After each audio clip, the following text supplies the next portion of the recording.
Walang pasok pero wala ring tubig. Yan ang pinoproblema ng ilang Maynilad customers sa Cavite at Metro Manila na apektado ng water service interruption ngayong Long Undas weekend.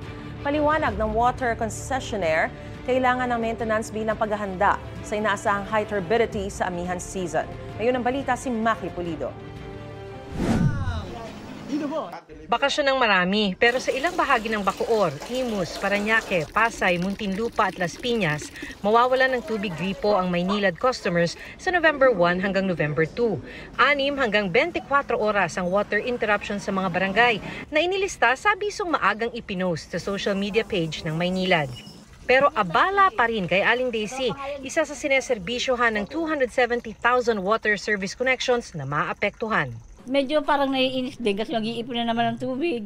Konti lang yung lalagyanan, walang drum. Maski nagtabo, ilalagyan na lang uli eh. Sabi ng Maynilad, pansamantala nilang isasara ang kanilang Putatan at Poblacion Water Treatment Plant para sa maintenance work. Kailangan na rin namin ihanda yung ating mga planta para yung expected na high turbidity during the amihan season na nangyayari po sa Laguna Lake, mapaghandaan din natin. Kaso lang daw, sabi ni Aling Daisy, dumodoble ang water bill nila pagkatapos ng water service interruption. Maliban kasi sa iipuning tubig, sa oras namang bumalik, kailangang buksan ng gripo hanggang luminaw ang pumapatak dito. Yung tubig pala na nalabas ilang oras na marumi, tapos hindi namin mabagagamit. Huwag na lang daw itapon, sabi ng Maynilad. Magagamit pa naman daw ito sa ibang bagay.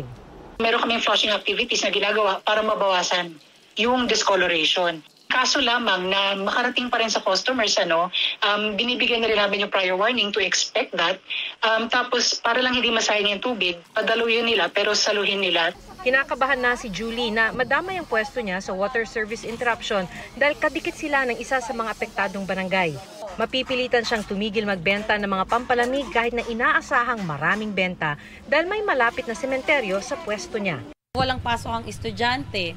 Tapos hindi naman lahat nagpunta ng probinsya. Marami dito, may sementeryo dyan. So nandito lang sila. Sayang. Ito ang unang balita, Maki Pulido para sa GMA Integrated News.